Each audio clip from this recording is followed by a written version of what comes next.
John David Birdall joins us again with the John David Birdall Art Experience. Hello. Hello, Our everybody. favorite art experience. Well, that's good. You know, I had no idea that there was a purple M&M.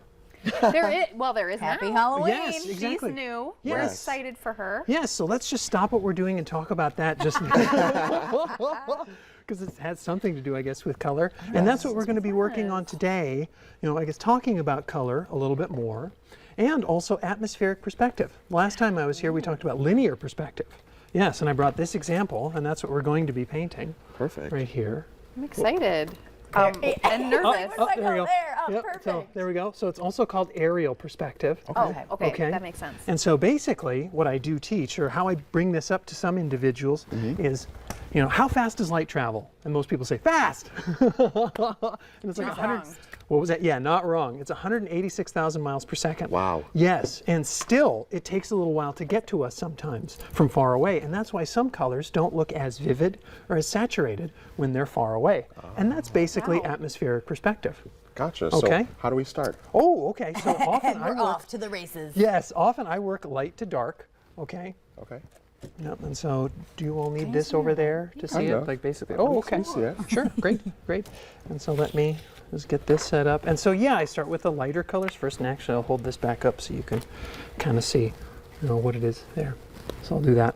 And so yeah, working light to dark, because sometimes when you've removed all the light, it can be tough to see some of those light areas or paint those light areas. So I work kind of with this top to bottom.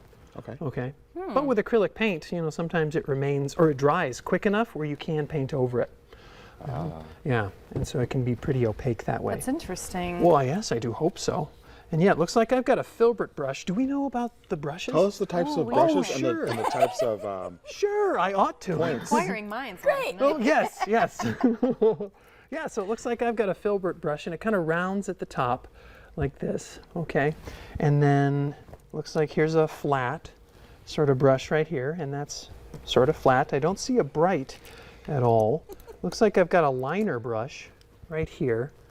There we are. So what are the benefits of the different Brushes. tips? Oh, Yeah. sure. So that a one's liner finer brush. tip. Yeah, so you're going to get lines with the liner brush, okay? Makes sense. Yes, it does. Too much sense sometimes. Yep. And then the flat brush, that can cover large areas, and usually, or often you paint with a crisscross sort of pattern like this with a flat brush. And people do that in their homes. Have you noticed that? They'll paint the Yes. wall and it's just kind of like, you know, crisscross like that. And that's a sort of flat brush, or perhaps it's technically a bright. Yeah, I don't see a fan brush in here, but a fan brush, you can guess what that one looks like. For the trees. Sure, yeah, with the trees. Yeah. Oh, The that's happy smart. trees? Isn't that what was being talked about? Happy tree. I'm telling you, you can't go wrong. Oh, We're gonna sure. Bob Ross this whole thing. Yeah. Oh, good, good. So yeah, again, I'll hold this up so you can see it, you know, over there, and I guess I can hold it up here too. And so yeah, More colors. yeah, working light to dark, okay, because some of those darks, you know, are going to cover up a lot of that white area, and it's difficult to cover up dark colors with light colors, you know. And for some people that may be common sense, but while we're working, you know, it's kind of like we get in this flow or we get in this groove, and it's kind of like, why isn't this working? You know, why isn't this being covered up at all, or something like that? And so I do need to grab some paint. Yes. Yes. I mean, it is yours. Oh, yeah, So technically, you're welcome yes. to have it. Thank you. So there, I'm going to squeeze some of this blue out. And yeah, so there are mop brushes and there are angular brushes. Now, angular brushes, those are going to be sort of diagonal. Have you seen those? They're kind of cut Oh, diagonal yeah. like that. Yeah. Well, like we use for makeup. Oh, okay. Sure. There we go. All the ladies right now. Now we're talking contour. Yeah, is that supposed to be Yes. the next segment where I get sort of made up? Yes, it is, John Oh, David. that would be great. I do believe I would enjoy that very, very much. Hopefully not too much. Though. I enjoy it too. It's yeah. it is my own form of art in a way. Oh, good. That's very, very I good. do find that relaxing. Can you hand me the black over there? For sure sure. can. Great. Yeah. So when you're, one thing that I'm noticing is like as I'm looking at this and as I'm painting it, it's like reminding me of a scene I've seen or a place I've been Sure. or something like that. Do you find that sometimes when you're painting something and you're like, oh, I can relate to that on a personal level. I've been to this place. Oh, definitely, definitely. And that's where our own sort of perspective comes in.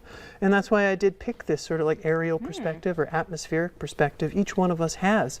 I did say this sort of last time, but kind of point of view, our own vantage point, you know, our own experience that we bring into the art that we're making and the lives that we're living, you know. And so we ought to, you know, express that and talk about why it is. you know, that perhaps we think that way. Yeah. And luckily for us, we have you around for our next segment as we Picasso our way into the break. We will be right back. John David will continue on with our learnings today. Stick around.